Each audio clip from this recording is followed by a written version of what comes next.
Olá, pessoal.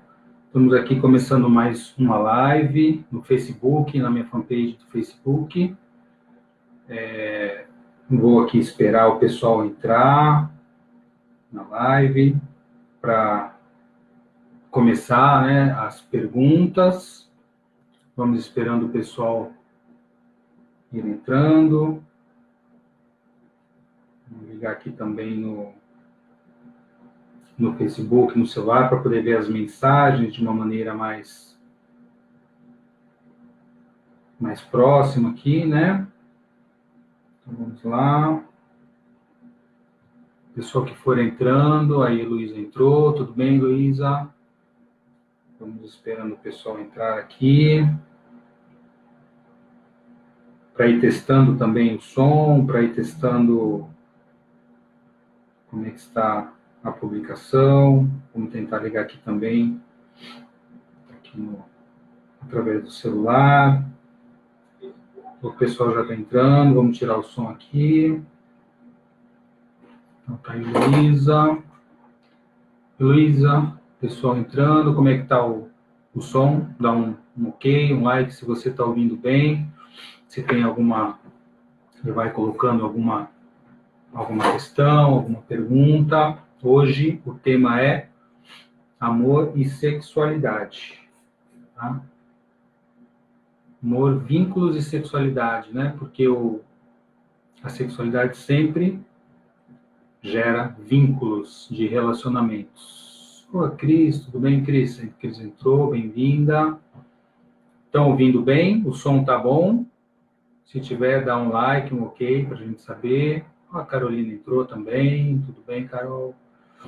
Vamos lá. Estão ouvindo, gente? Não tem um likezinho. Eu acho que vocês não estão ouvindo. O som está chegando bem aí? Vamos lá. Vamos pensando já em fazer perguntas. A gente vai procurar abordar a visão sistêmica, a visão das constelações sistêmicas a respeito do amor, da sexualidade. Aí já tem uns likezinhos aí, corações, então acho que o pessoal está ouvindo bem, né, gente? Se vocês tiverem já alguma questão para colocar... A Carol está falando que está ouvindo bem, ótimo, obrigado.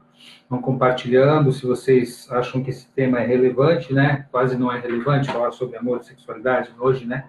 No mundo de hoje, que tem tantos questionamentos, tantas relações aí com problemas, dificuldades. Então, se vocês puderem, compartilhem essa live aí com seus contatos. Vamos esperando o pessoal entrar. Dando alguns recados enquanto a gente espera o pessoal entrando. Hoje foi realmente uma maratona. Desde a manhã a gente tá no ar, já fui para São Paulo, participei lá de uma entrevista na Globo bem interessante, no Papo de Almoço, com a Maju Coutinho e com atores lá, com o Emílio, a Marjorie, com a psicóloga também, com a Dani. A gente falou sobre estresse, ansiedade, depressão, as doenças do homem moderno, né? Então, foi bem interessante, um programa de 2 horas, participar foi muito legal. E agora estamos aqui, né, na nossa live. Vamos esperando mais o pessoal entrar e colocando perguntas, gente. Qual dúvida, pergunta em relação a relacionamentos, amor, sexualidade, na visão sistêmica que vocês podem trazer para acrescentar. Aqui já tem os bonequinhos, né, que eu estou colocando aqui para a gente fazer uns posicionamentos sistêmicos aqui, para falar das relações saudáveis, das relações que não são saudáveis, disfuncionais. A gente sempre lembra que no estudo da consciência sistêmica, a gente sempre vai procurar fazer um olhar, um diagnóstico no que é saudável, para depois começar a saber o que não é saudável, o que é disfuncional, o que é doentio, e poder ter um olhar sistêmico, né, para trazer um equilíbrio para o sistema familiar e para os relacionamentos. Aí a Maria da Graça entrou, a Laísa, a Márcia entrou, bem-vindos a todos. Boa noite a todos, boa noite, Graça. E aí, gente, perguntas? Vamos lá. Estou esperando, senão a gente vai ficar aqui batendo papo e não vai ter perguntas, tá? Então, o que vocês acham dos relacionamentos hoje? A gente fala que a gente está num mundo líquido, né? Líquido e assim, efêmero. Então, as pessoas, elas se casam, daqui a meses elas se separam. O que será que está acontecendo? E por que hoje a gente tem tantas disfunções sexuais, né? Os homens aí com disfunção erétil, as mulheres com a questão da dificuldade dos relacionamentos, do orgasmo, tudo isso tem a ver com a maneira como a gente se relaciona, o que a gente traz do nosso sistema, né? A Laís aqui, a Virgínia dando boa noite, a Laísa, é sempre muito bom te ouvir, expandir o olhar, eu que agradeço, a Odete entrou, faz tempo que eu não vejo a Odete, né, Odete? A Kátia entrou também, a Caterine, vamos lá. Que questões que vocês querem que a gente pense junto, reflita aí a respeito dos relacionamentos amorosos, afetivos? Eu já fiz lives, eu já fiz temas de grupo de estudo falando sobre as relações, também no enfoque familiar. E uma relação afetiva, uma relação amorosa, ela sempre vem primeiro, né, e a base dela são os nossos relacionamentos familiares, com a família de origem, com os pais, o nosso sistema, né? O Sérgio entrou. Sérgio, como é que tá? Um abraço para você. A Caterine perguntando, fale das relações das filhas de papai e dos filhinhos da mamãe. Essa é uma pergunta interessante, né, Kátia? A gente viu até no grupo de estudo. Olha, a Rafaela Luzman entrou, bem-vinda. No grupo de estudo a gente comentou sobre essas dinâmicas, né?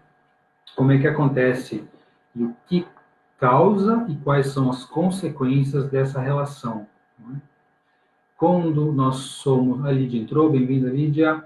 Quando nós somos pequenos, quando nós nascemos, nós temos que passar por duas funções saudáveis, né? A função materna e a função paterna. E essas funções, né, cada uma com as suas qualidades, elas vão fazer com que a gente possa crescer e conseguir ter alguns atributos que são importantes para a vida como um todo e também para as relações afetivas. Então, a gente vai falar mais sobre isso, sobre a função materna e paterna. Pergunta da Kátia sobre a questão da relação dos filhos, filhinhos da mamãe e as filhinhas do papai, na verdade, que são dinâmicas, que quando nós somos pequenos, o primeiro amor da vida do menino, dos dois, na verdade, é a mãe. Mas o menino, ele tem aquela ligação forte com a mãe, e a menina, o primeiro homem da vida, é o pai. Então, nós temos esse primeiro amor. E aí o Freud já falou, né, do Édipo, aí tem a Jocasta, enfim, são arquétipos dessa relação, dessa ligação forte. E nós, enquanto pequenos, e claro que com o direcionamento e a ajuda desses pais, nós precisamos abrir mão do nosso primeiro amor na vida, né? Então, o menino abre mão dessa idealização do primeiro amor, que é a mãe e a menina do pai, porque senão, se a gente crescer ligado nessa relação, né, e tiver dificuldade no vínculo com a figura oposta, então a menina tiver dificuldades na maternagem, que muitas vezes já vem do sistema, ela tem essa dificuldade com a mãe, ou muitas vezes a menina, por conta de problemas na relação dos pais, do casal, que antes de serem pai e mãe são um casal. Se eles têm dificuldades, às vezes a menina, por essa mãe, ela se coloca no lugar da mãe na relação. É como se ela dissesse, mãe, eu faço por você, que é uma dinâmica sistêmica que a gente observa. Então, a filha fica lá, próxima ao pai, sendo ela a companheira do pai, né? E aí a mãe pode se afastar e ficar nas funções que ela quer, porque ela talvez não esteja ligada nessa relação. E nesse caso, a menina ficando presa ao pai, ela fica sendo a filhinha do papai. Ela pode ter diversos relacionamentos afetivos com outros homens, mas não vai se fixar a nenhum. Ela vai ter dificuldade em criar um vínculo afetivo com um homem só. Então, essa é a figura da filhinha do papai.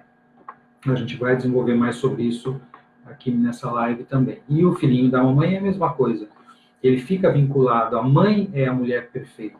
Ela sempre vai colocar dificuldades, ou vai colocar restrições, ou críticas a todas as mulheres que esse filho conseguir. Então, nunca vão ser boas o suficiente, porque, na verdade, é como se a mulher boa para ela fosse, a mulher boa para esse filho fosse ela mesma. Então, esse filho fica preso nessa relação. A mulher ideal é a mãe. Então, ele pode ter, assim como a filhinha do papai, o filhinho da mãe, pode ter diversas relações, geralmente são pessoas que têm facilidade em conquistar, tem facilidade em conquistar mulheres, tem várias relações, mas não se vincula a nenhuma, porque ele já tem uma relação ideal. Então, isso traz um sofrimento, porque essa menina e esse menino, essa mulher, esse homem, não conseguem se vincular e ter relações profundas com ninguém. Então, assim, resumidamente, essa é a dinâmica da filhinha do papai e do filhinho da mamãe. Vamos abordar isso um pouco mais também na live, mais à frente, quando a gente falar de outras dinâmicas dos relacionamentos. Vamos ver quem mais entrou. A Elisa entrou. Borsoi, boa noite. A Yara.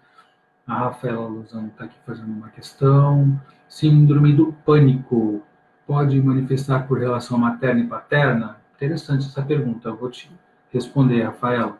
Só dar um oi aqui para quem mais entrou. A Patrícia Valéria, boa noite. A Silvana. Tem vários alunos aqui do Consciência Sistêmica participando da live. Isso é muito bom. A Maria Ângela entrou. Tudo bem, Maria Ângela? Boa noite. A Maria Helena entrou também.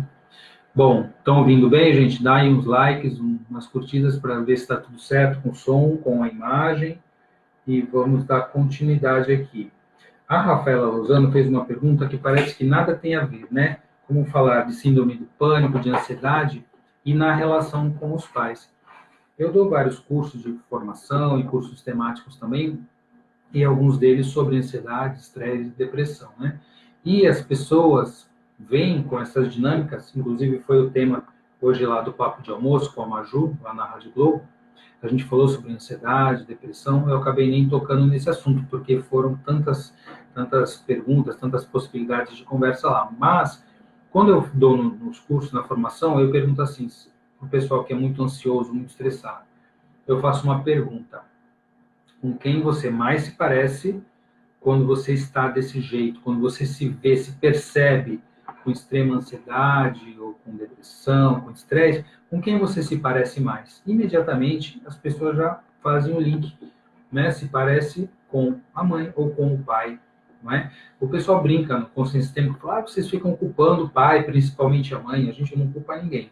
A gente sabe que as dinâmicas de vida, essas dinâmicas, elas vêm daquilo que a gente traz do nosso sistema familiar.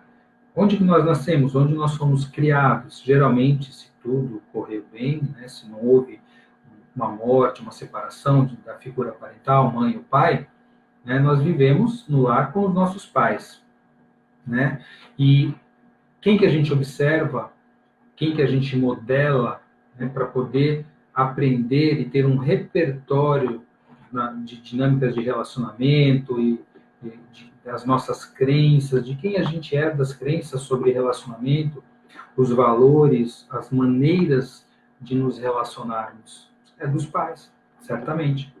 Como é que era a relação afetiva dos seus pais? O que você via? Eles trocavam carinho? Eles estavam juntos como casal? Você percebia essa dinâmica neles ou não? Eles viviam brigando? Eles eram separados? Às vezes até dormiam em quartos separados? O que o filho percebia, né? O que você, como criança, percebia da relação entre eles? Não o que eles falavam, mas o que eles faziam, né? E essas dinâmicas, elas se repetem muitas vezes quando a gente cresce, a gente acaba modelando. E também, para ser igual à família, a questão do pertencimento, muitas vezes a gente acaba fazendo o mesmo movimento que os pais. Então, se os pais tiveram uma relação que não foi saudável, uma relação com problemas, com brigas, discussões, muitas vezes nós não sentimos a permissão, a autorização desse sistema para que a gente tenha relações saudáveis. E a gente acaba fazendo, muitas vezes, repetindo o movimento deles, assim a gente fica igual. Quando a gente fica igual, nas constelações, a gente fala que a gente fica com a consciência tranquila. Se eu estou igual à minha família, igual aos meus pais, eu estou tranquilo. Consciência tranquila, o que o Bert Hellinger chama de boa consciência, que não tem nada a ver com bom ou ruim. E se, por outro lado, eles tiveram uma relação afetiva que foi negativa, cheia de brigas, de agressividade, não tinham uma afetividade, uma conexão, Se eu resolver fazer diferente, se eu tiver esse olhar e procurar me relacionar de uma maneira mais saudável, eu vou fazer o quê? Eu vou estar, talvez, sentindo culpa, sentindo inconscientemente que eu estou traindo os meus pais, a minha família. Isso vai me deixar com uma consciência pesada, que é o que o Bert Hellinger chama de má consciência. Não tem a ver com bom ou ruim, mas, na verdade, é algo bom quando a gente consegue mudar um padrão que foi disfuncional na nossa família e a gente consegue fazer um movimento um pouco mais saudável, um movimento diferente. Quando a gente se autoriza, a gente toma a autorização do nosso sistema familiar para seguir adiante e fazer um movimento mais saudável. Isso realmente é muito bom, é muito positivo, ok? Vamos ver quem mais entrou aqui. Aí, Rosângela entrou. Bem-vinda. Então, a síndrome do pânico, até falando sobre, né? Eu acabei falando, a gente vai em hipertexto, a gente acaba às vezes se perdendo. A Rafaela Rosana falou da síndrome do pânico. Quando a gente passa, a gente sai, tem o parto materno, a gente sai do útero da mãe e vem para o colo da mãe para ser amamentado, é o primeiro vínculo que vai se formar fora do útero aqui. Então, nesse momento, a mãe faz o quê? Ela segura o bebê. Ela traz um movimento que é a segurança. Então, quando isso foi um movimento natural, saudável, quando aconteceu essa vinculação através do olhar, a ocitocina, a amamentação, essa criança, nós, enquanto bebês, pudemos ter essa percepção e essa sensação de segurança. A gente se sente seguro e muitas vezes isso não aconteceu. Houve algum problema, nós talvez tenhamos tido uma dificuldade porque a mãe estava passando por problemas ou ela tinha algo na questão da maternagem dela mesma com a mãe ou das mulheres no sistema. Já vimos constelações em que isso ia para trás em gerações, por muitas gerações, né, em que havia dificuldade no amor, havia um movimento de amor interrompido entre mãe e filha. Por quê? Por diversas razões. Às vezes essa mãe não estava disponível, tinha problemas com a sua própria mãe, ou perdeu a sua mãe, enfim, várias possibilidades fazem com que o amor tenha sido interrompido e não tenha tido a possibilidade de criar esse vínculo afetivo saudável mãe e filha. E eu posso, então, talvez não me sentir seguro. Então, se me faltou a segurança, eu vou para a vida com insegurança. E o que é a ansiedade, o pânico? É um grau excessivo de insegurança. Então, se isso se apresenta, a doença, síndrome, transtorno do pânico se apresenta, a gente, claro, que vai fazer o tratamento médico convencional, a psicoterapia, talvez tome medicamentos, mas também, como uma integração, como uma prática integrativa, a gente vai ter esse olhar para o movimento sistêmico que pode ter levado a isso acontecer, ok? Vamos ver quem mais entrou. A Patrícia, aqui, a Maria Ângela, a Ieda, a Rosana Araújo, quem mais entrou? Rosângela Pereira, boa noite, a Gisele. Boa noite, finalmente consegui acessar a live. Ufa, bem-vinda, Gisele, estamos por aqui, né? A Rosângela Elias, Severências, um abraço, Rosângela. Conseguiu entrar, perguntando do pânico, medo, ansiedade. Então, acabei de responder exatamente isso, essa questão, né? Como a falta de percepção e de sentimento de segurança pode levar a gente também à questão da síndrome do pânico. Deixa eu ver aqui outra pergunta.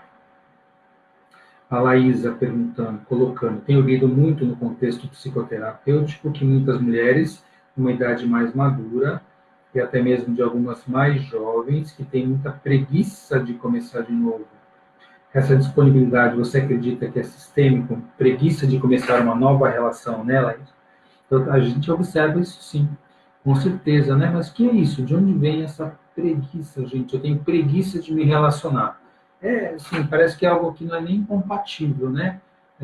Sei lá, eu tenho preguiça, de repente eu estou dormindo, estou cansado, tenho preguiça de levantar da cama. Agora, preguiça de me relacionar, eu tenho certeza, né, que tem algo a ver com o movimento sistêmico, né? Até porque se teve que recomeçar, é porque algo na relação não deu certo, algo aconteceu nesse relacionamento e a relação terminou.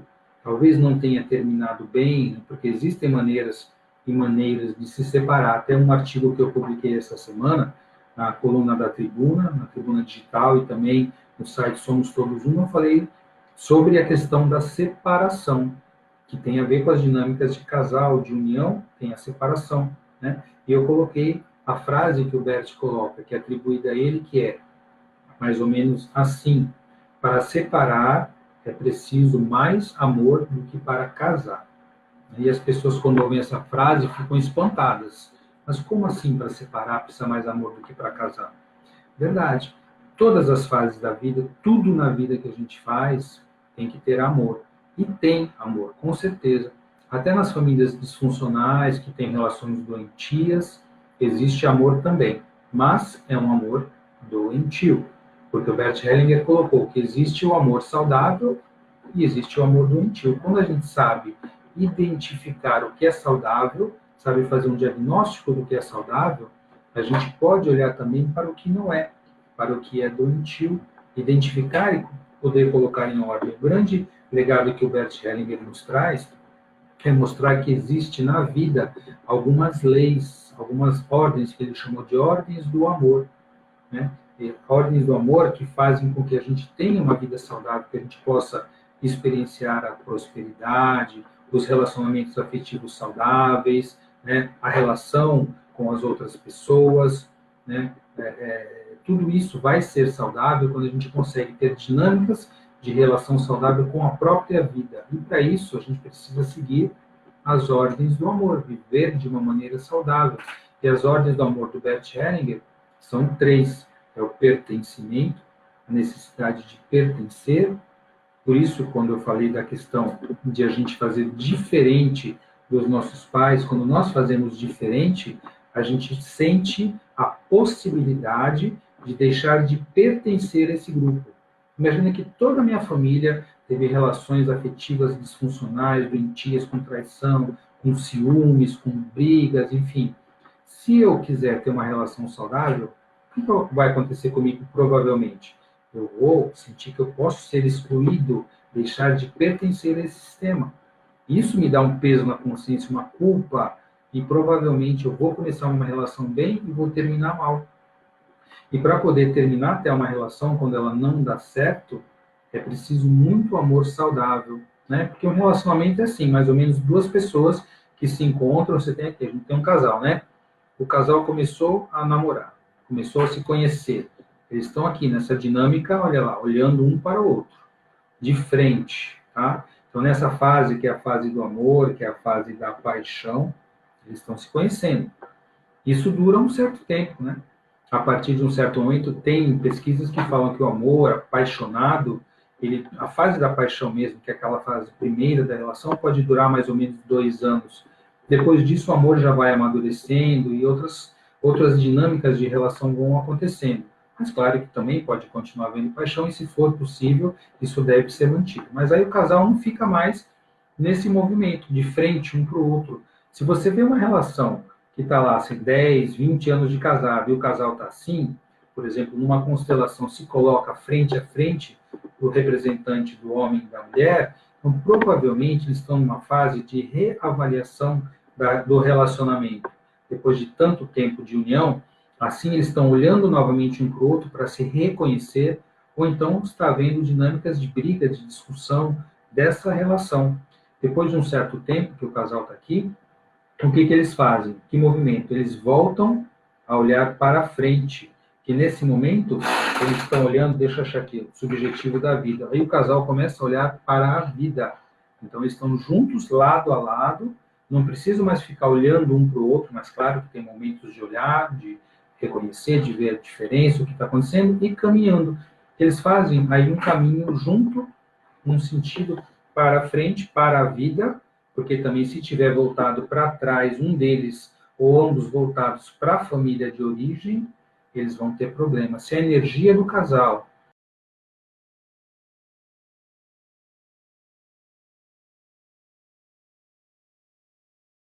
vai dar problemas. Acho que teve um problema de desconexão. Aqui mostrou que tinha desconectado. Dá um ok, gente, se vocês estão mantendo aqui, estão conseguindo ver. Ok, parece que houve uma tentativa aqui, mas reconectou. Então, eu estava falando que na relação, se o casal, um ou os dois, estão focados na família de origem, eles não conseguem ter energia para olhar para a vida, para ir adiante. Eu vou falar mais sobre isso, o que vai ajudar o casal a se, vamos dizer assim, se separar no sentido saudável da família de origem. A gente já vai falar sobre isso. Então, o casal está aqui, lado a lado, próximo, também não estão assim separados, porque tem casais que estão assim, e esse espaço vazio no casal, muitas vezes acaba sendo ocupado por quem? Por um filho, uma filha. Para que esse filho se coloca ou é colocado aqui?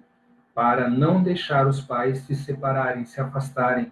Então, é um filho que acaba sendo um filho parental, que vai se responsabilizar pela relação dos pais. Isso é muito doentio, muito disfuncional. Mas vamos lá, a gente também vai falar sobre isso. Mais para frente vocês vão me lembrando dos temas, é que é muita coisa, né? Então, se o casal está aqui, está junto, está próximo, caminhando lado a lado. Então, você imagina como se fossem duas linhas paralelas caminhando para a vida. Um casal é assim, próximos, um caminho paralelo. Se um dos dois fizer um movimento, por exemplo, essa mulher começou a questionar algumas coisas, começou a olhar para algo diferente, começou a ampliar a consciência dela, buscar algo a mais na relação.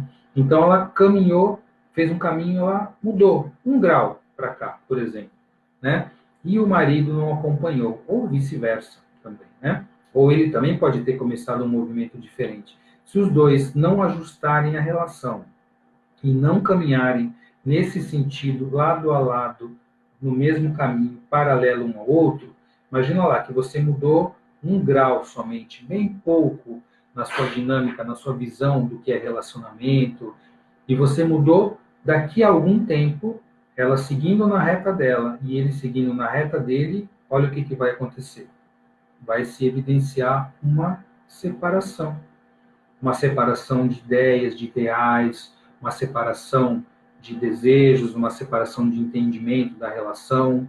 Isso pode acontecer, porque as pessoas elas têm que estar sempre com um olhar atento para o relacionamento, um olhar cuidadoso, cuidar da relação no dia a dia.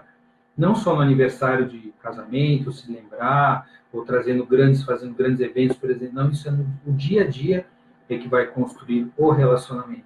O olhar cuidadoso, olhar para o outro, para a necessidade do outro, para o outro olhar para a nossa. E isso faz parte da dinâmica da terceira lei do amor, que é o equilíbrio de troca. Então, um casal, voltando aqui, vamos dizer que eles estão bem, continuam lado a lado, caminhando na mesma direção, mãos dadas, olhando para a vida, olhando para o amor saudável, né? Precisa haver o que a gente chama de terceira lei, terceira ordem do amor, a lei sistêmica do equilíbrio de troca. Isso é algo muito importante também de se colocar, o equilíbrio de troca na relação, tá? Então, quando você tem uma relação entre pessoas equivalentes, uma relação de casal, ela é feita entre pessoas que têm um nível, vamos dizer assim, uma hierarquia semelhante, são equivalentes. Um não é maior do que o outro. Se eu começo uma relação me achando maior do que o outro se acha maior do que eu, essa relação vai tender a ter problemas, tá? Porque a relação é entre equivalentes. Uma relação de maior para menor é uma relação entre pais e filhos, porque os pais são maiores e os filhos são menores. Há uma relação de casal equivalente. Então, vamos dizer que ele dê algo para ela. Quando um dá para o outro se sente como? Se sente, normalmente, numa boa relação, vai se sentir agradecido, vai se sentir grato. Qual é o próximo passo? Quando é uma pessoa saudável, uma pessoa grata, faz o quê? Ela quer retribuir. Então, agora é a vez dela dar algo. E, normalmente, uma relação onde você tem uma relação afetiva boa, com amorosidade e tudo mais, um vai dar, o outro sempre vai querer dar um pouco a mais. Se você der um pouco a mais, agora ele está se sentindo, ela deu um pouco a mais do que ele deu para retribuir, então agora ele se sente grato. Agora o que ele vai fazer? Ele vai querer dar um pouco a mais para ela do que recebeu. Então você percebe, a relação ela vai sempre crescendo, o amor vai crescendo, a doação vai crescendo, a gratidão vai crescendo, né? A sexualidade vai crescendo. E aí você vai tendo essa relação se fortalecendo esse vínculo vai crescendo, vai aumentando, e o casal pode estar bem. Por quê? Porque eles estão olhando para isso, para o equilíbrio de troca na relação, ok? Vamos ver o que mais aqui. Quem mais entrou? Essa foi a pergunta. Joelita entrou, boa noite. A Norisa, lá de São Paulo. Norisa, tudo bem? Aluna. Vamos ver aqui. A Sandra Mendes, bem-vinda. Já vou ver sua pergunta. Marilena, Heloísa. Quem mais que entrou? Virginia Costa. Ok, vamos ver a pergunta aqui da Sandra Mendes. Boa noite, doutor Roberto. Como mudar quando nós percebemos, né, repetindo padrões, mesmo fazendo grande esforço para ser diferente? Nesse trabalho, Sandra, é um trabalho realmente árduo, né, de mudança. A gente fala que nós, muitas vezes, quando temos esse olhar para o nosso sistema, que não é um olhar de cobrança, tá? É um olhar mesmo de conscientização a respeito de onde nós viemos, o nosso sistema familiar, que também não é só os pais. Muito antes dos pais, a gente tem os avós, os bisavós, tataravós. São gerações e gerações, são milhares e milhares de pessoas. No fundo, se a gente for olhar, quem é a nossa família? Nossa família é toda a humanidade, não é? Se a gente puder ter esse olhar amplo, a gente estava conversando hoje, né, gravando Pessoas de Valor com a Vivian, com o Ari, e falando de transpessoal também, a gente conversou bastante sobre isso, na psicologia transpessoal, que faz um link com a sistêmica, com a teoria sistêmica, com as constelações, a gente estuda os níveis de amor no consciência sistêmico, que vai desde o amor do bebê, do amor porneia, que é um amor exigente, né, que o bebê espera receber da mãe, então é um amor que 100% precisa receber, até o amor que vai crescendo nos níveis, são 7 níveis de amor que a gente estuda,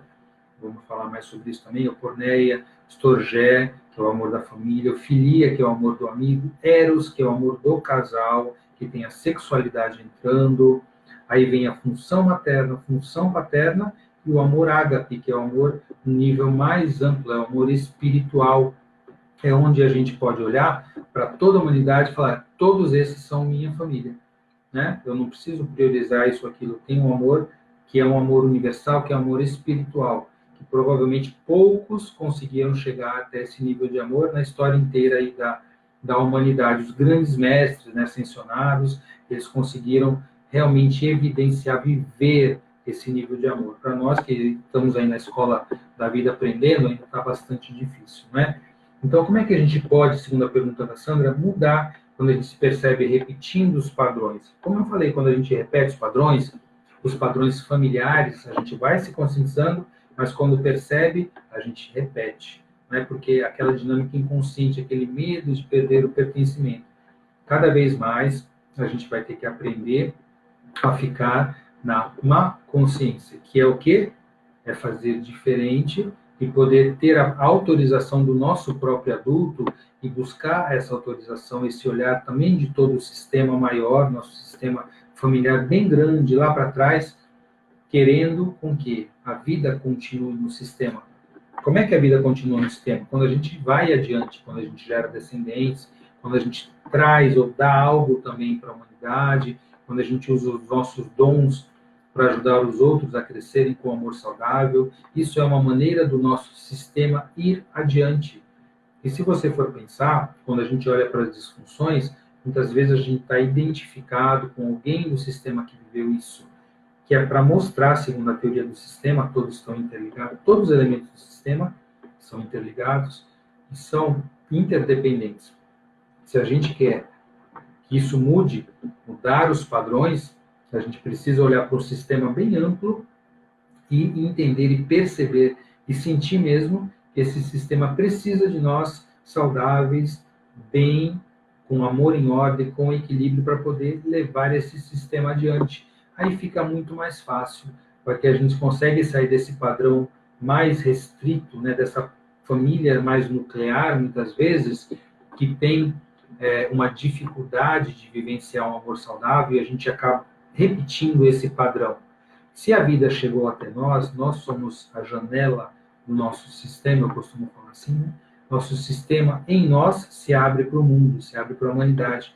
E se nós estamos aqui, é porque, bem ou mal, de uma maneira ou de outra, a vida do nosso sistema conseguiu passar por todos e todos até chegar até nós. Então, quando a gente se apropria disso, a gente consegue ter essa percepção e levar esse amor adiante através de obras, através de atos, através de descendentes, que seja, mas levar a vida adiante de uma maneira mais saudável, que tem que ser também parte da nossa missão, não é? Então, eu vejo assim, Sandra. Maria Helena, falando assim, é uma questão bem sensível, né, Maria Helena? Sou filha de suicida, era pequena quando acontecido, 1 ano e meio, sem noção nenhuma. Isso pode me acarretar pânico em mim como filha hoje com 67 anos? Olha, Maria Helena, sim, com certeza. Tudo que nós passamos no nosso sistema vai gerar algum trauma. Na verdade, a gente estuda isso no Consciência Sistêmica até a fase de 5 anos de idade, que é a fase de molde. Nós somos influenciados por tudo que acontece no nosso sistema, próximo, a nossa família nuclear, que nos cria, nos educa, são os pais, os avós, enfim, quem cumprir a função materna e a função paterna, que às vezes nem são os pais, né? E a gente vai tendo imprints, todas essas experiências, do 0 aos 5 anos, alguns autores colocam até 6, 7 anos, essas experiências vão gerando traumas, muitas vezes. E esses traumas acontecem nessa fase da infância, que é uma fase em que a gente nem se lembra do que aconteceu. Quantas lembranças vocês têm de quando vocês tinham até 5 anos de idade? Muito poucas, pontuais, né? A gente não tem lembranças dessa fase, mas é nessa fase que tudo o que acontece vai gerar os traumas infantis, que segundo o Grodek, a psicossomática, todas as doenças têm na sua origem, na sua base, um trauma infantil não resolvido, né? Então você fala, nossa, mas será isso mesmo? A gente passa por esses traumas, a sistêmica olha para isso, nas constelações a gente pode muitas vezes identificar esse padrão. Quando a gente trabalha com outras técnicas, como por exemplo o EMDR, que é o Eye Movement Desensitization and Reprocessing, que é um processo terapêutico inovador, que é mais ou menos da mesma época das constelações, foi criado pela Francine Shapiro, que é uma psicóloga americana. É um método em que a gente consegue, através de movimentos lateralizados, desbloquear traumas e fazer com que essas memórias traumáticas que se encontram no nosso corpo, elas possam, são redes neurais, são memórias, elas possam que estavam isoladas, por isso que é um trauma, elas se reconectem, criem conexões com outras redes neurais saudáveis, criem essas associações para que elas possam fluir, para que possam ir para a vida de uma maneira que deixe de ser um trauma e passe a voltar a ser parte da nossa história, porque um trauma é algo que fica congelado na nossa vida, que toda vez que a gente passa por uma experiência que acaba nos remetendo a essa história, essa memória, a gente pega e volta para essa memória congelada, sentindo como se aquilo tivesse acontecido naquele momento. Então, a gente sabe que isso acontece mesmo, né, Maria Helena? Mas isso não significa que você tenha que viver para sempre com esse trauma, que você nem conscientemente lembra que foi o suicídio do seu pai.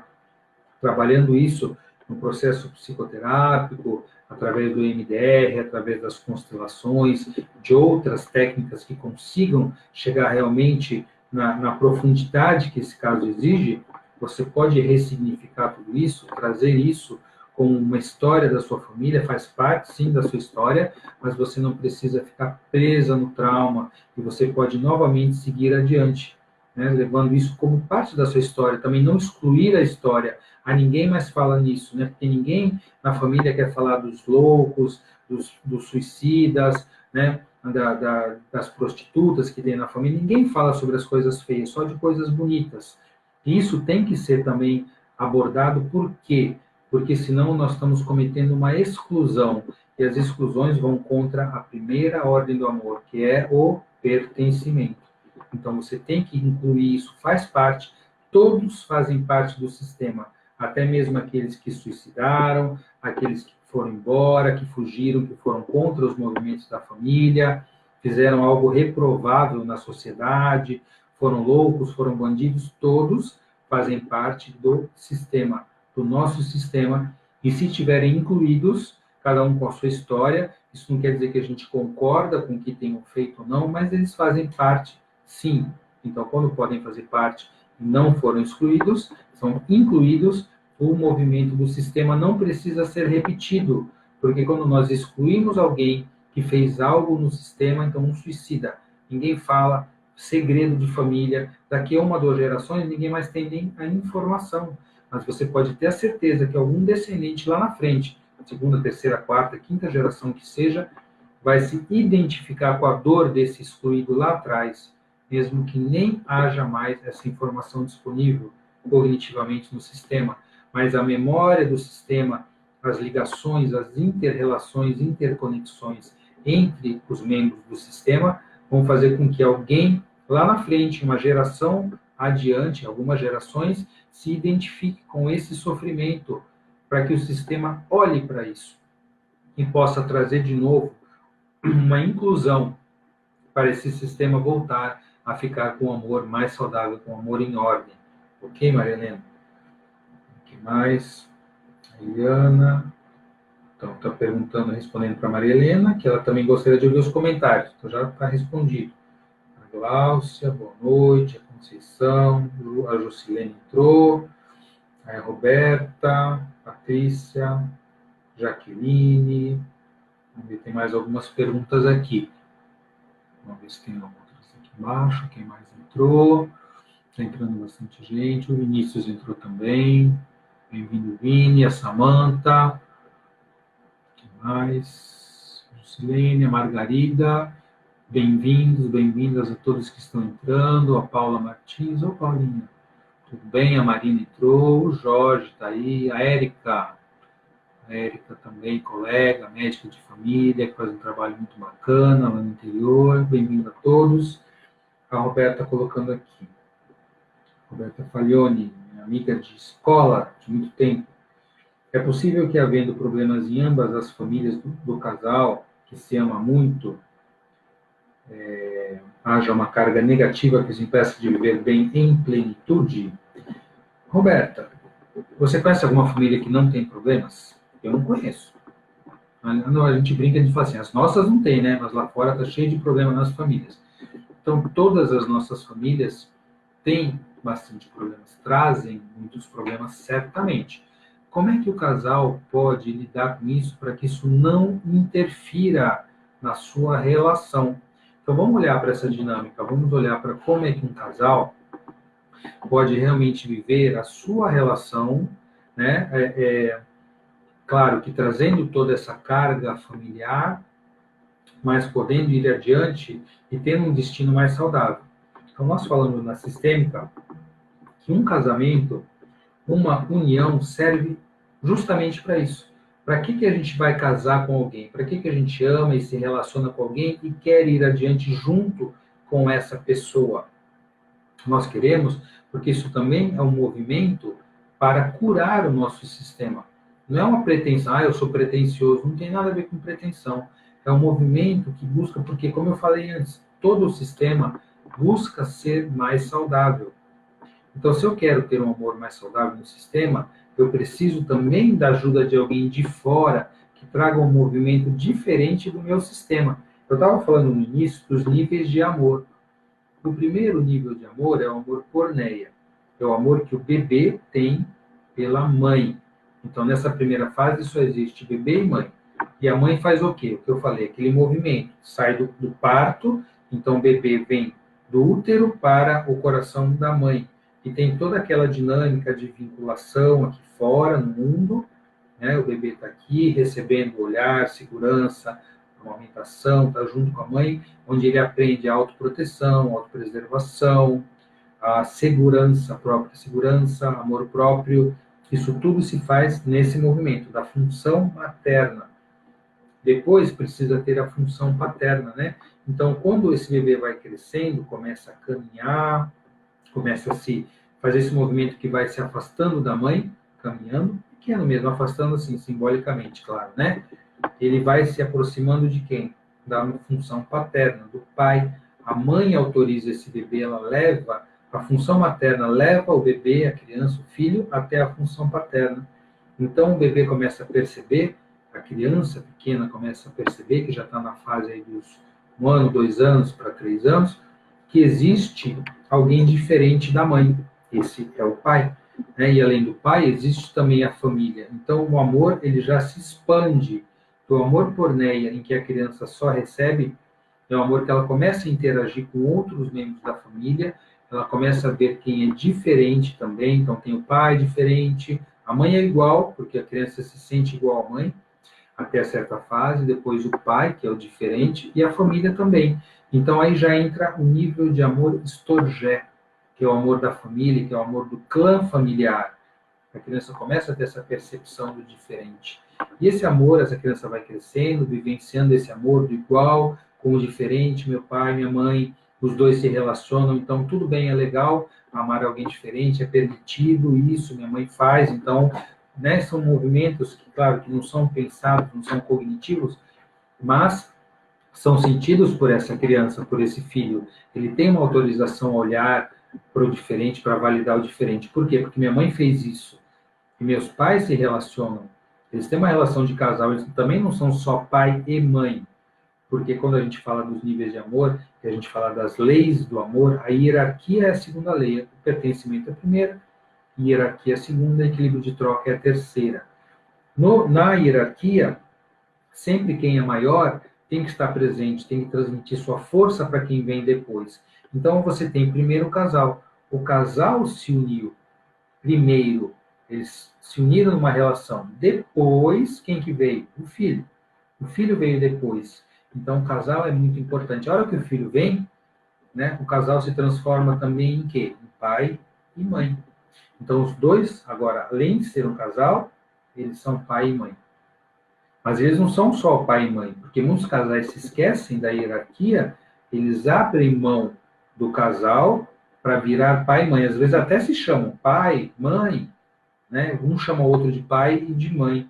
Eles esquecem da parte do casal, eles esquecem do relacionamento afetivo, eles esquecem da sexualidade, eles se transformam somente em pai e mãe. E tem algum problema nisso? Tem. Tem muitas disfunções a partir disso, porque o casal precisa se manter um casal, até para o filho poder modelar o que é um relacionamento afetivo. Se o filho só vê relação entre pai e mãe precisa de filho. Então esse filho não tem nem autorização para crescer e ir embora, porque se ele for embora, ele vai destruir a única conexão que existe entre os seus pais. Percebe? São dinâmicas totalmente inconscientes que acontecem. Mas esse casal deixou de ser casal, pai e mãe. Então eles sempre vão precisar de um filho, porque pai e mãe precisa de filho. Se por outro lado o casal manteve também o lado casal, como pai e mãe são funções temporárias, quando esses filhos crescerem, forem embora, o casal tem que continuar sendo casal. Tem que retomar mais ainda esse vínculo. Por quê? Porque eles fizeram o que era esperado deles, eles fizeram o quê? Foram pai e mãe e fizeram uma boa educação, educaram bem esse filho, deram todos os quesitos da função materna, segurança, proteção, amor, auto-reconhecimento, e a função paterna, que vai para a vida. Agora você pode ir lá para fora, para o diferente, para o mundo, e você vai com aventura. Então aqui é segurança, função materna, função paterna é aventura. Essa criança vai para a vida, ela pode trabalhar, ela pode ter sucesso no trabalho, ela aprende a lidar com dinheiro, aprende a lidar com sexualidade, que são funções do adulto. Então, voltando lá para os amores, amor porneia primeiro, do bebê pela mãe, inclusive pornografia tem a ver com essa dinâmica quando ela é disfuncional. Se eu cresço preso nesse amor porneia, que eu acho que tem que me servir, quando eu for me relacionar com alguém, não vai ser num nível de amor saudável, uma sexualidade saudável, vai ser uma sexualidade doentia. Então, na sexualidade, eu vou querer ser servido. E o que é isso? A pornografia fornece isso. É uma relação sexual, lidar com a sexualidade de uma maneira que eu não troco. Eu não preciso trocar com ninguém. Eu simplesmente sou servido, que é como o bebê é pela mãe. Então, a gente, quando fala em pornografia, tem a ver com esse nível de amor que ficou, de alguma maneira, disfuncional, ok? Então, amor porneia, amor storgé, que é o da família, e aí a criança cresce e entra no terceiro nível de amor, que é o amor filia, filos, o amor do amigo.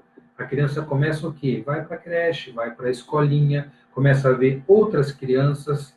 Essas crianças vêm de outras famílias, que aí são bem diferentes da minha família também. Então, o que acontece daqui para frente? Eu tenho essa possibilidade, enquanto criança, de ter outros modelos de família além do meu. E o amigo vai me passar isso também. Eu vou passar para o meu amigo o que eu trago da minha família, e ele vai ver que eu sou diferente dele, e vice-versa. Então, o amor do amigo é o primeiro amor fora da família. E é um amor muito importante. É um amor que a gente escolhe, muitas vezes leva para a vida toda. E é um amor diferente da família. Então, a gente fala muito isso na consciência sistêmica, que a gente fala, meu pai é meu melhor amigo, minha mãe é minha melhor amiga. Pais não são amigos. O amor de pai e mãe é um amor fantástico, um amor incrível, mas não é amigo. Amigo é diferente, é um outro tipo de amor. Eu não estou falando de melhor, eu não estou falando de pior, eu não estou julgando nem classificando. Eu estou dizendo que são amores diferentes. O amor do amigo é um amor que não é igual ao amor dos pais. Você fala coisas para os pais que não fala para os amigos. Você fala coisas para os amigos que não compartilha com os pais. E isso é natural, né? Isso faz parte da vida. E aí, depois, evoluindo no amor, essa criança cresce, vai chegando na adolescência, e aí entra num novo nível de amor, que é o amor eros, é o amor do casal. Por quê? Porque aí já vai entrando com a sexualidade, né? Os hormônios, o crescimento, a adolescência, a juventude, já entra o interesse sexual, né? Isso é natural nessa fase. Então, é o quarto nível de amor, eros, é o amor que está bem no meio. São 7. Os 3 primeiros, que é amor porneia, storgé e filia.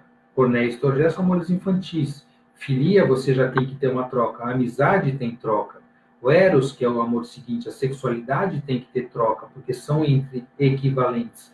Tanto a relação de amizade quanto a relação afetiva e sexual são relações entre pessoas equivalentes, que têm nível de troca equivalente.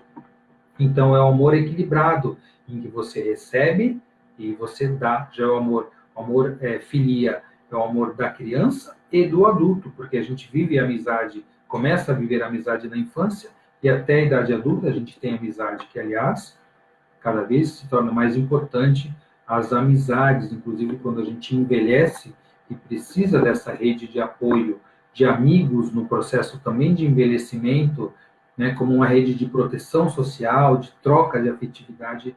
Os amigos são muito importantes para isso, né? E o amor eros é quando chega nessa fase da idade, da adolescência, que aí já se interessam um pelo outro, né, no nível de sexualidade. E aí, com o tempo, esse tipo de relação está se preparando, esse casal está se preparando para unir-se e levar a vida adiante. Então, a criança já cresceu, né? Essa criança que cresceu, virou adulta, virou jovem, ela já vira para a vida, né? Já começa a olhar para a vida e vai se relacionar com outro, com um parceiro, com uma parceira em nível de afetividade, nível de amor eros, que tem a sexualidade. Então, vamos colocar aqui esse casal, tá? Esse casal aqui. Ela tem os seus pais. Ele tem os seus pais.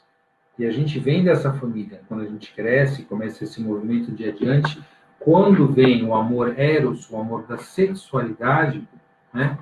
A gente passa por um movimento que é um movimento que vai determinar a nossa ligação afetiva, de parceria, de sexualidade, que vai nos levar adiante. Então, eu falei no começo, se ela está presa em dinâmicas da família de origem, dificuldades, se ele está preso também, esse casal não tem força para ir adiante. O que vai dar essa força para o casal conseguir se juntar e ir adiante? Qual é o nível de amor em que isso acontece? O amor eros.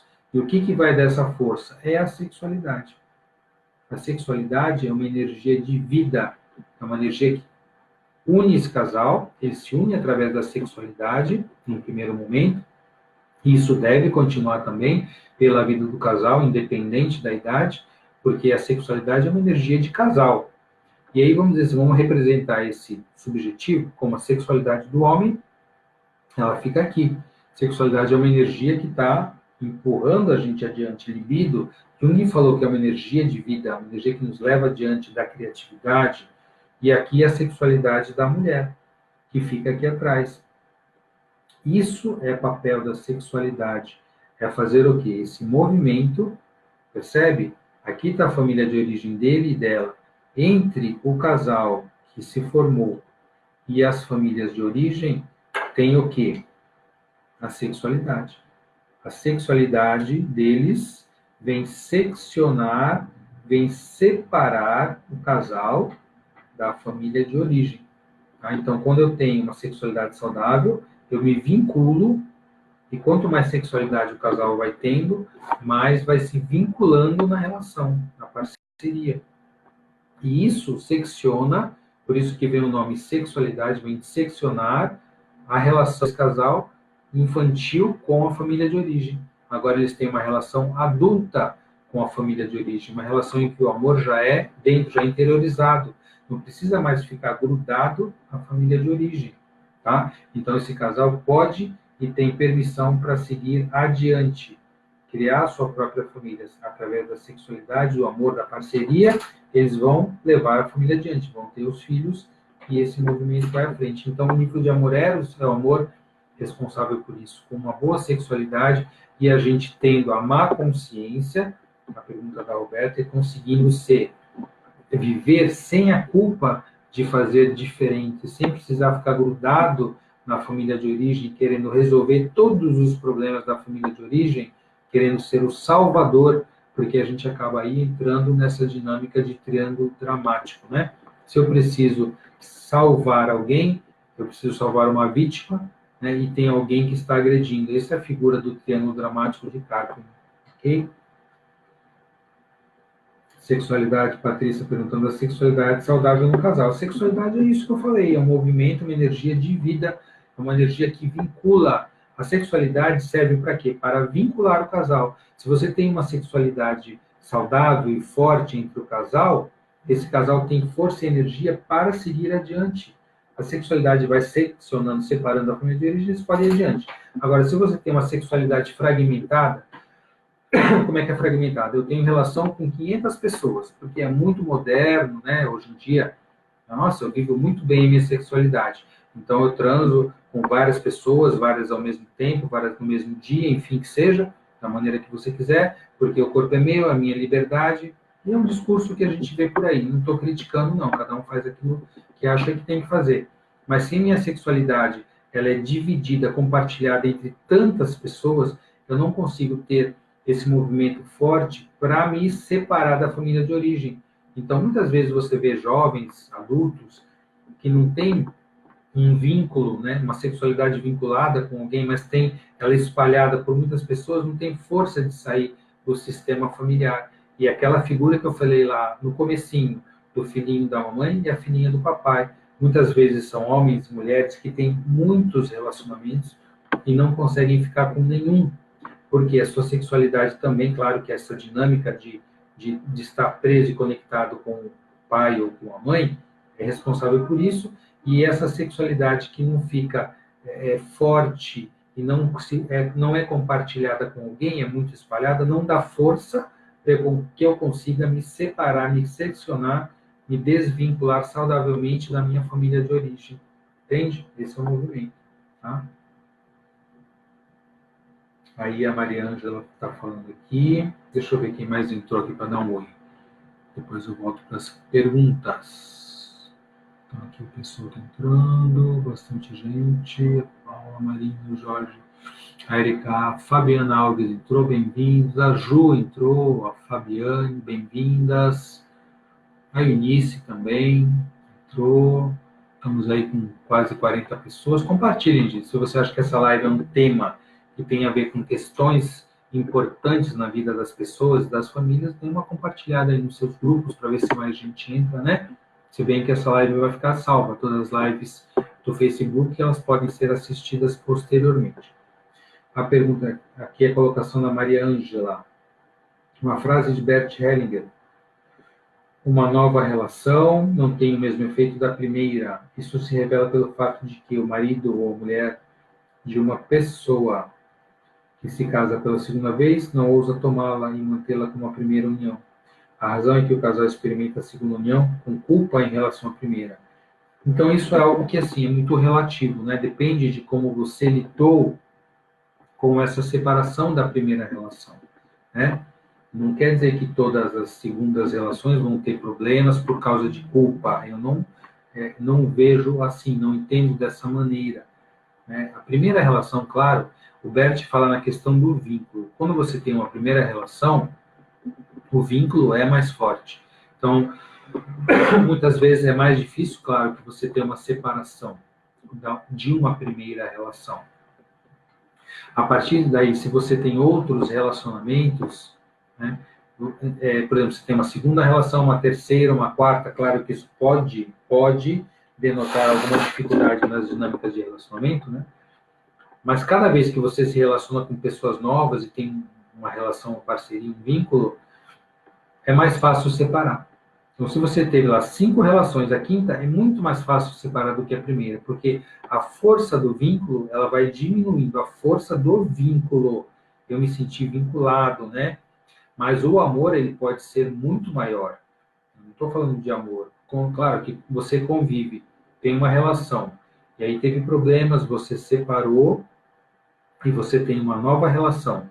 Se você utilizar bem o aprendizado todo que teve lá na primeira relação, e usar esse aprendizado para não errar da mesma maneira na nova relação, a tendência é que você tenha uma relação muito mais saudável do que a primeira, claro, né? Então, o amor, ele pode ser um amor mais saudável, um amor mais profundo, mas a vinculação, muitas vezes, não fica tão forte como a primeira. Quer dizer, se for o caso de separar, vai ser mais fácil, provavelmente, do que a primeira. Então, isso é a colocação que o Bert Hellinger faz assim. Agora, se nós vivemos com culpa, tudo que a gente vive com culpa traz problema, com certeza. O que é a culpa? A culpa sempre é a possibilidade que você está sentindo de transgredir alguma das leis. O que é culpa? Culpa é fazer com que eu me mantenha no movimento. Um movimento, mesmo que não seja saudável, como a gente falou a respeito da relação com a família de origem. A minha família só tem relações ruins. Meus pais brigavam e se separaram, meus avós também não tiveram uma boa relação, a minha outra avó ficou junto com meu avô porque não podia sair de casa, porque não trabalhava, enfim. Então, eu testemunhei, presenciei relações péssimas afetivas. Esse é o modelo que eu tenho. Quando eu desejo sair, eu sinto sair desse modelo, fazer algo diferente. O que eu vou sentir? Eu vou sentir culpa, né? Mas não significa que é bom essa culpa, né? Essa culpa, ela me faz sofrer, mas eu posso fazer um movimento diferente e ir adiante. Isso é muito importante. A Jaqueline dando boa noite. E a Rafaela está perguntando novamente sobre a ansiedade, sendo do pânico. Tem cura? O que você indicaria? Constelação? Que método que você indicaria? Olha, eu sempre indico a constelação quando há esse olhar da pessoa, quando ela quer entender de onde que vêm as dinâmicas dela.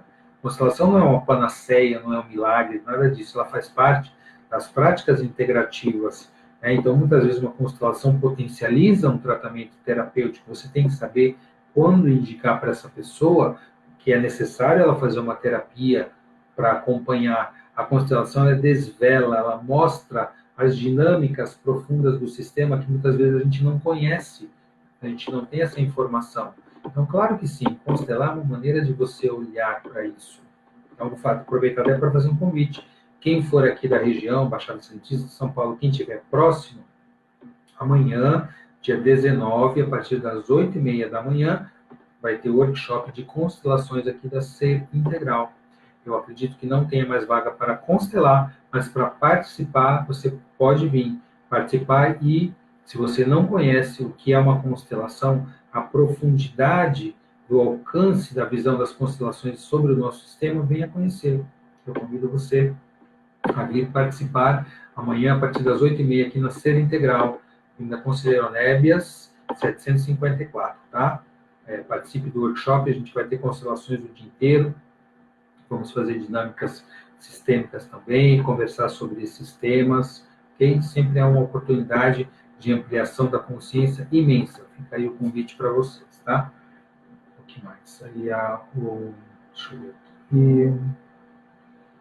O Vinícius está falando da interação, se eu posso falar um pouco mais sobre a interação da constelação com outras técnicas. É isso aí, Vinícius. Eu percebo que a constelação é uma técnica, uma ferramenta, como você queira chamar, um instrumento maravilhoso, porque ajuda a gente a entender muitas coisas que a gente não entenderia, ampliar a consciência. Mas também não é o único, existem diversos outros métodos. A gente fala com todo respeito. A constelação, ela chegou, vamos dizer aqui, por último, né? A constelação é jovem, perto de outras técnicas. E quando a gente observa as leis sistêmicas, a gente tem que olhar para isso também na constelação, que a constelação chegou por último, ela vem devagarinho, né? Então a gente tem que colocar ela na hierarquia, ela chegou por último. Então tem que respeitar todas as outras. Hoje em dia, as constelações sistêmicas, as constelações familiares, fazem parte da Política Nacional de Práticas Integrativas e Complementares do Ministério da Saúde. O Ministério da Saúde, desde 2006, vem agregando várias áreas dentro da medicina, como, por exemplo, as especialidades médicas, homeopatia e acupuntura, com diversas outras práticas integrativas e complementares, não mais alternativas. Então, você tem aí yoga, meditação, técnica de cura com as mãos, antroposofia, você tem diversas práticas integrativas. Em 2018, o Ministério da Saúde trouxe as últimas 10 até agora, são já 29 práticas integrativas. E eu faço isso até no meu dia a dia. Eu sou médico, eu trabalho com homeopatia, com acupuntura, com as práticas integrativas na medicina, eu sou psicólogo e eu sou constelador também, facilito, dou cursos de constelação. E, para mim, todas essas técnicas que abordam a pessoa na sua totalidade, olhando para quê? Para o corpo, para a mente, para o emocional, para a energia do sistema, para o sistema familiar, para o sistema mais amplo. Para mim, cada uma dessas técnicas está olhando para a pessoa de uma certa maneira. Então, né, é um tipo de olhar, é um entendimento, cada uma amplia a consciência ao seu modo. E quando você consegue somar, potencializar uma com a outra, isso sempre vai ser bom para todos. Para o terapeuta, que vai poder entender melhor aquela pessoa que vem buscar ajuda, e para a pessoa que está buscando ajuda, né, que pode ter um terapeuta, ou que ele possa até encaminhar para outros que façam esse movimento, esse trabalho mais saudável, mais integrativo. Eu vejo assim as práticas integrativas. Nisso. Maria Helena, gratidão pela bela, excelente explicação, eu que agradeço. Deixa eu ver quem mais entrou aqui. Estamos aí com o pessoal entrando. Tá dando para ouvir bem, pessoal? Tá tranquilo a visualização e a escuta também? A Lídia colocando aqui, as pessoas precisam se conscientizar de que, ao se relacionarem com vários parceiros, estão criando vínculos com todos e se emaranhando cada vez mais. É possível, né, Lídia? Eu acredito assim, se você acha que pode se relacionar de qualquer maneira com qualquer pessoa, isso não é nada a não ser um ato físico, eu acredito que a pessoa esteja equivocada, porque quando você interage com alguém, até no grupo de estudo, eu mostrei essa figura, eu não sei se tem essa figura aqui, que eu mostrei no grupo de estudos anteontem, na terça-feira, deixa eu ver se eu consigo achar essa figura. Era uma figura que mostrava, não tem mais aqui não, mas é uma figura, depois eu posso até colocar nos grupos do WhatsApp, se vocês me lembrarem, não está por aqui, que é uma figura de um casal sentado, se relacionando sexualmente. E aí o que você percebe nisso, um de frente para o outro, né? Você percebe que o chakra da sexualidade se conecta. E o chakra último, que é o chakra espiritual, também se conecta. E todos os chakras, que são centros de energia, a ayurvédica, que é uma das práticas integrativas, tem esse olhar também. Cada um dos chakras está em conexão. Então, não é somente, toda vez que você se relaciona com alguém, não é só uma relação física. Você está tendo ali uma conexão emocional, um vínculo, os neurotransmissores estão acontecendo em ambos, as pessoas estão se vinculando também através da sexualidade. Mesmo que seja uma relação fugaz, esporádica, Você cria um nível de vínculo, mesmo que seja pequeno, e todas as pessoas com quem você se relacionar, sexualmente, estou falando, claro que todas as relações também geram isso, mas uma relação sexual traz muito do que? Da sua intimidade, você se expõe perante outro, né? Você se mostra de uma maneira muito particular para outra pessoa, né? Então, eu acredito que isso tenha que ter uma relação de maior intimidade para isso poder acontecer. Mas cada pessoa sabe o que faz, né? Só que realmente cria uma vinculação, sim. Ok? Deixa eu ver o que mais aqui. Maria Ângela colocando parceiro ou parceira com personalidade dominante pode tornar o relacionamento negativo? Existe a desvalorização de um de outro parceiro? Podemos dizer que o parceiro negativo tem perfil psicológico? Eu não sei o que é um parceiro negativo, Ângela, essa sua questão aqui. Parceiro negativo? Deixa eu pensar um pouquinho o que você está querendo dizer, né? Você falou na questão da personalidade dominante, não é? É alguém que queira dominar o outro na relação. Então, eu posso falar sobre isso. Uma relação afetiva, veja como a gente falou no começo, né? Uma relação entre pessoas, olha lá, equivalentes. Elas estão no mesmo nível aqui do relacionamento. Deixa eu tirar um pouquinho só a vida da frente, a vida tem que ficar lá na frente, mas só para a gente poder ver essa dinâmica, né? São pessoas equivalentes, que têm uma parceria, que têm uma troca entre eles, um equilíbrio de troca saudável, até porque se um dá muito e o outro dá pouco ou recebe muito, essa relação fica desigual e quem recebe muito vai embora. Quem recebe muito se sente muito devedor, sai da relação. Então, quando é uma relação entre equivalentes, não precisa ter dominação. Porque a gente vê muitas relações hoje, um querendo dominar o outro. Relação de poder, gente, não tem nada a ver com relação afetiva. Tá? Se eu preciso exercer o poder, dominar, mandar, fazer com que o outro faça isso ou aquilo que eu quero, ou que eu não faça o que eu não quero, isso é uma relação desigual. Poder não tem nada a ver com amor saudável, embora a gente veja tantas relações acontecerem assim, né? É normal você ter, claro, momentos em que você vai ter fazer um movimento de liderar um pouco aquela relação, depois o outro tem que ter um equilíbrio dessa troca.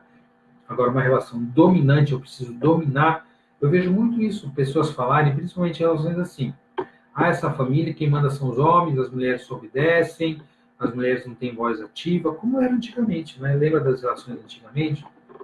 As mulheres foram conquistando o seu espaço de uma maneira muito difícil. Isso ainda hoje, muitas vezes, se mostra nas relações das famílias, nas relações afetivas. Então, tem famílias assim, tem famílias que é ao contrário. Nessa família as mulheres são fortes, os homens são fracos. Então, isso eu percebo dessa maneira, tá? Olhando para as dinâmicas sistêmicas, não existe uma relação saudável quando você tem um forte e outro fraco. Como se as mulheres fossem saudáveis porque são fortes, os homens são doentios porque são fracos. Eu pergunto o seguinte sempre: para quê? Para que é uma pergunta que busca uma resposta na função. É diferente de por quê. Porque vai nas nossas historinhas, nas nossas crenças. Para que a função? Então eu pergunto: para que uma mulher quer ter uma relação, uma mulher forte precisa ter uma relação com um homem fraco, ou vice-versa? Para que um homem forte precisa ter uma relação com uma mulher fraca? Eu acho que se uma pessoa é forte e ela é saudável, ela vai querer se relacionar com outra pessoa forte, para somar as forças. Forte no sentido de adulto, de ter potência do adulto. Tá? Porque a energia do adulto é a potência, é a força. E se eu sou adulto, eu vou querer me relacionar com uma criança? Eu vou querer me relacionar com uma pessoa infantil? E se eu sou infantil, eu acho que alguém adulto vai aparecer para se relacionar comigo? Porque as pessoas têm essa ideia, né? Nossa, eu quero encontrar o príncipe encantado, a princesa encantada. Isso não existe, né? Mas eu quero encontrar uma pessoa perfeita, maravilhosa. Aí eu faço essa pergunta: mas você é assim também? Se você quer ter uma pessoa perfeita do seu lado, você também tem algum grau de perfeição para oferecer para essa pessoa? Por quê?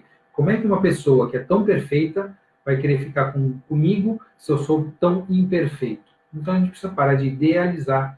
Idealizar também é uma maneira de excluir as possibilidades de relação. Tá? Então, vamos ter relações reais, adultas, verdadeiras. Quando numa constelação a gente fala assim, coloca aqui um representante para o seu parceiro ideal, para o seu parceiro, né, super ideal. Não existe isso. Você vê que há uma desconexão na relação quando tem uma constelação com esse tema. A gente precisa se relacionar com pessoas reais. E para isso também a gente precisa ser pessoas reais. Ok? Aí, que mais aqui? A Roberta agradecendo, sempre bom te ouvir, boa noite, obrigado, eu que agradeço, Roberta. Deixa eu ver o que mais. Maria Helena, sofro por antecipação, posso tudo, mas tenho medo que não possa. Será que você pode tudo? Ninguém pode tudo, né, Maria Helena? Eu tenho medo que eu não possa, meus filhos sofrem com isso, falam para a mãe, você pode tudo, dirijo super bem, mas acho que não posso dirigir por causa da minha idade, tudo põe a idade no meio, e já se tornou uma mania minha. Bom, como é que você se vê, né? Que potência que você consegue enxergar em você, Maria Helena? Dessa antecipação, a sempre achar que não consegue, aí os filhos ficam olhando, não, você consegue, não consigo, eu estou sofrendo. Então veja que tipo de relação é essa, né? Claro que você não consegue tudo. Se você achar, eu não consigo tudo, ninguém pode tudo. A gente pode algumas coisas. Aquilo que a gente tem dificuldade, a gente precisa se fortalecer, se tornar mais adulto para aprender a lidar. Ok? Então, isso é uma crença limitante sua. Nós temos crenças limitantes que nos restringem, né? Deixa eu tomar um gole d'água que está dando aqui, eu já falei tanto hoje. Já falei na entrevista 2 horas lá na entrevista, depois gravamos 2 pessoas de valor, que eu vou ao ar logo, e mais a live agora. Agora preciso tomar um pouco de água.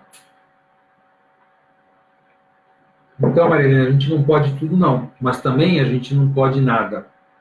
Ok? Isso tudo são crenças. O que eu acredito que eu posso e o que eu acredito que eu não posso são crenças minhas. É uma crença, se eu acredito que eu não posso, isso é uma crença limitante.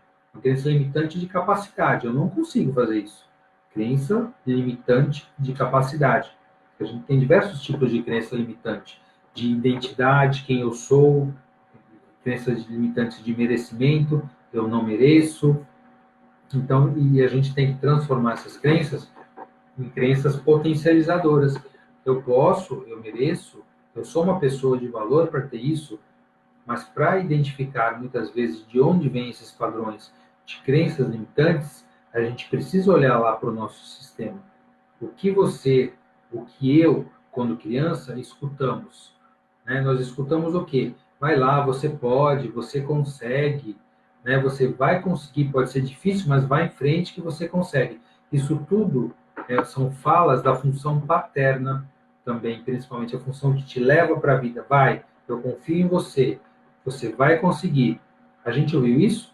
Ou será que a gente ouviu? Você é burro, você não consegue nada, você é incapaz, você nunca vai prestar para nada. O que será que a gente fala para as nossas crianças, para os nossos filhos? Isso é muito importante, porque eles estão ali modelando e absorvendo tudo aquilo que a gente passa para eles.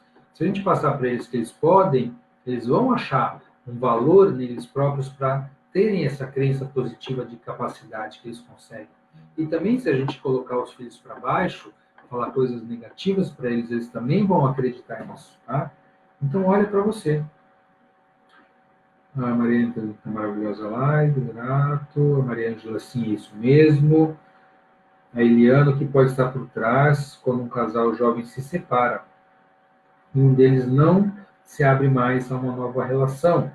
Bom, quando alguém não se abre a uma relação, essa pessoa talvez possa estar continuando presa à relação anterior, né? Ou aquela separação do relacionamento evidenciou algumas dificuldades possíveis de relação que ela tinha.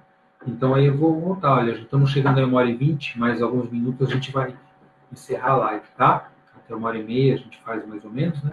Já é bastante tempo com a live. Então, falando nisso, quando alguém fica preso na dinâmica, muitas vezes a gente fica preso e não consegue se separar.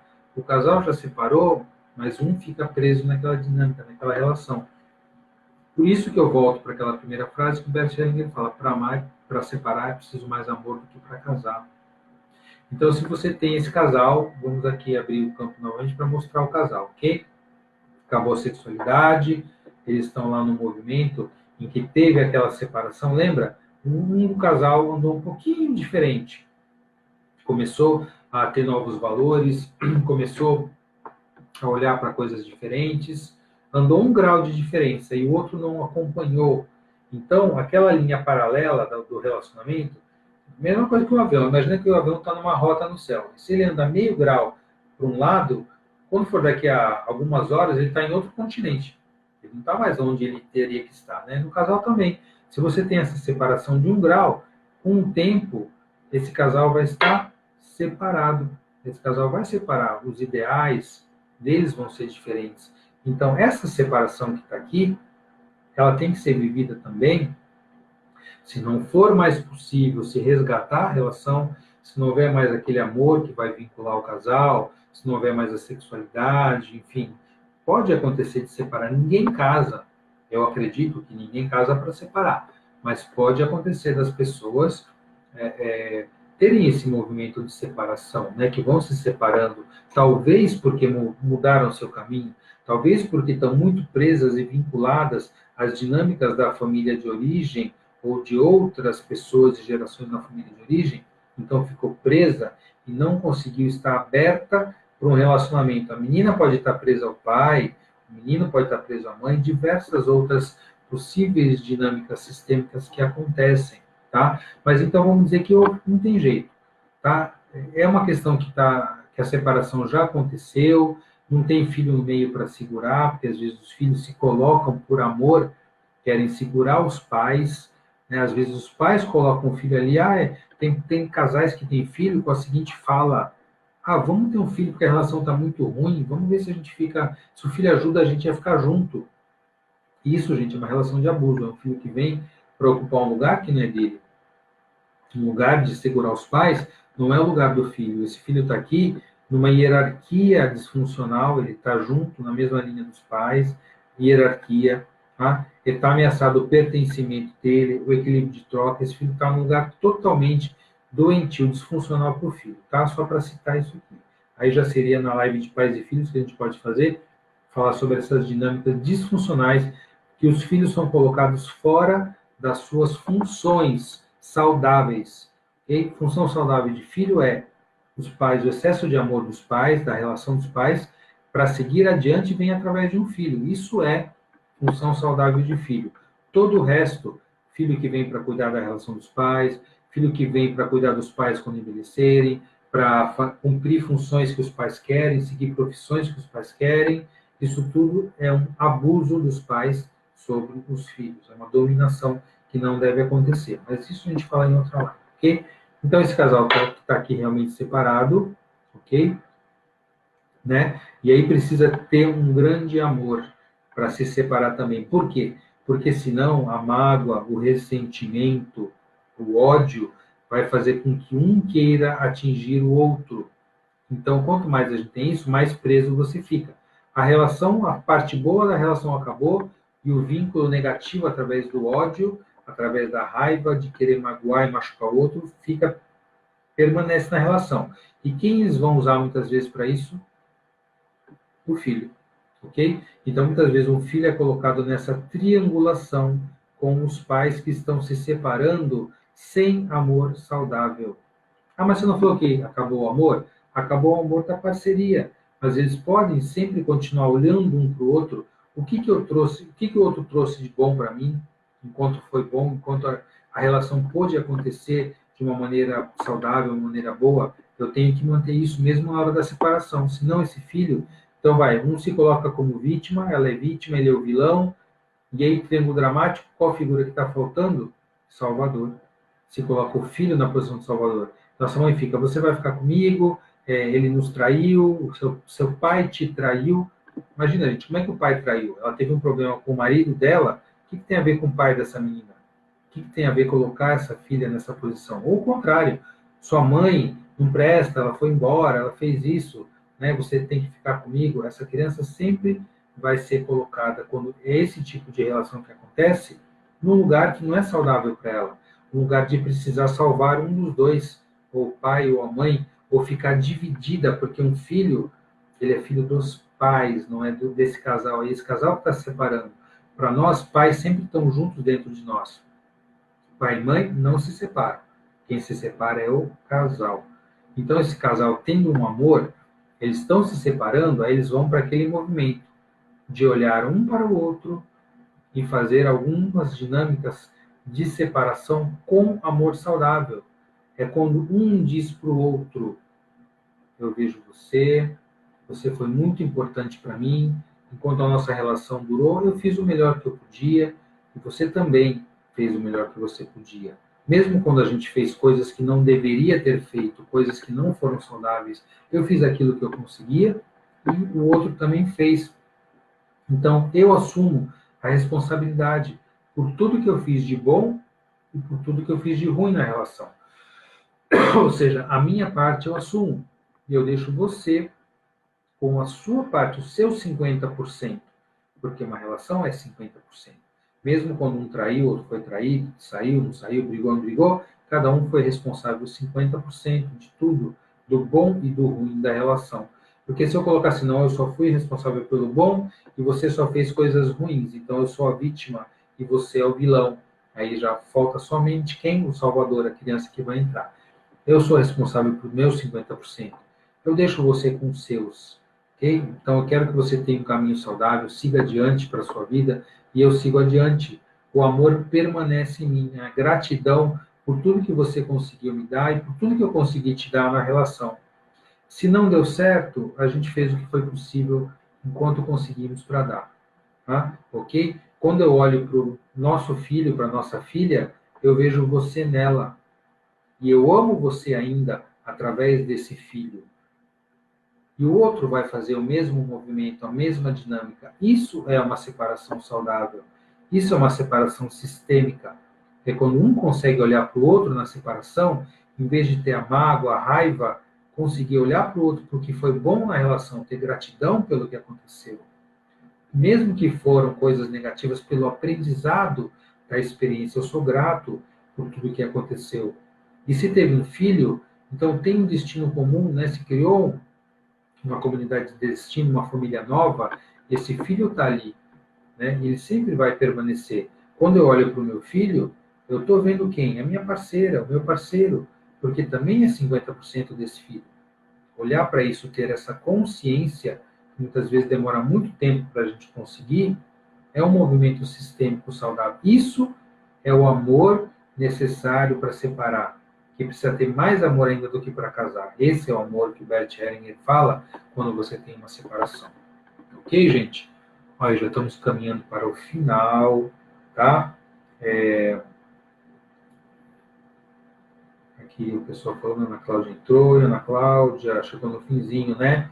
Mas a live fica aí, viu, gente? A Ana Cláudia está começando lá em Imperatriz, o Consciência Sistêmica, hein? Junto com a Ana Cláudia e a Patrícia, né? Fazendo lá o Consciência Sistêmica. Eu desejo para vocês muito sucesso, tá? Levando aí o movimento adiante do Consciência Sistêmica, tá? Desculpa, Patrícia. Tereza Guerra está junto lá com a Ana Cláudia fazendo, tá?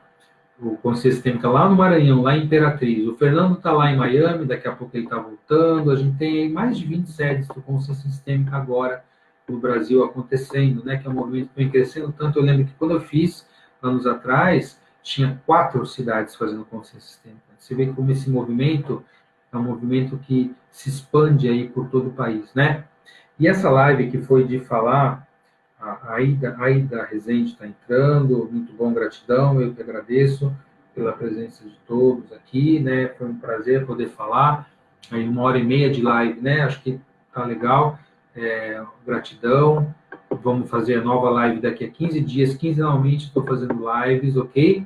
Mas quem tiver interesse em estar compartilhando esses temas, tem um grupo do WhatsApp, já estamos com 3 grupos da Ser Integral de WhatsApp, em que a gente discute esses temas, traz questões e tudo mais. Se você tiver interesse, deixa aí no privado o seu WhatsApp, que a gente vai te acrescentar nos grupos.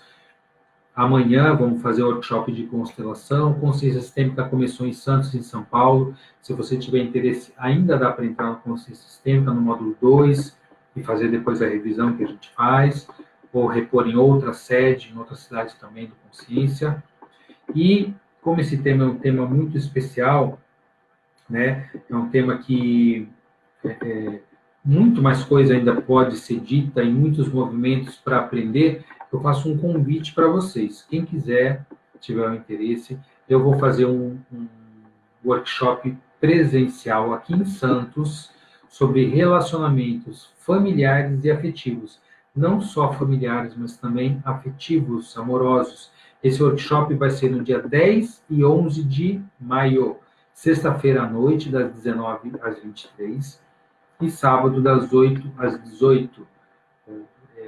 Então, serão mais ou menos 12 horas intensivas de dinâmicas sistêmicas, de movimentos, de aprendizado, de troca, constelações, em que a gente vai trabalhar todas as dinâmicas, né, dos relacionamentos familiares, dos relacionamentos afetivos, descobrir o nosso sistema, de onde vem essa dificuldade, possível dificuldade de relações com a família, com o pai, com a mãe, com irmãos, as dificuldades da relação afetiva. Então, fique atento aí, nas redes sociais eu vou estar compartilhando, e para aqueles que estão presentes, eu vou fazer uma promoção. Se você se inscrever para o workshop de relacionamentos até a segunda-feira, porque amanhã é feriado, a gente vai estar aqui no workshop, né? Se você ligar para Ser Integral, entrar em contato através do WhatsApp, que é 13 997 85 7193, e falar com a Adriana e fizer a sua inscrição, você vai ter 20% de redução no valor do workshop de relacionamentos afetivos, ok? O workshop, o valor dele é R$ 750, ficará por 600 e pode dividir em até 3 vezes. Então, isso é para aprofundar. Aqueles que quiserem realmente aprofundar e vivenciar mais essas dinâmicas, vai ser um intensivo. Então, fica aqui a minha gratidão pela presença de vocês, pelas trocas, pelo aprendizado, porque com as perguntas eu também aprendo e olho por novas possibilidades. Caiu aqui. Então, até daqui a 15 dias a gente vai ter a nossa próxima live, ok? E fica aí o meu feliz Páscoa a vocês, que vocês possam, nesse período que é o renascimento, possa renascer essa ideia, essa vivência de amor saudável nas famílias, que é o movimento que a Páscoa traz para nós, esse renascimento, possibilidade de viver um amor saudável daqui para frente, ok? Então, um grande abraço a vocês, fiquem bem, uma boa Páscoa e até a próxima. Um beijo, um abraço para todos.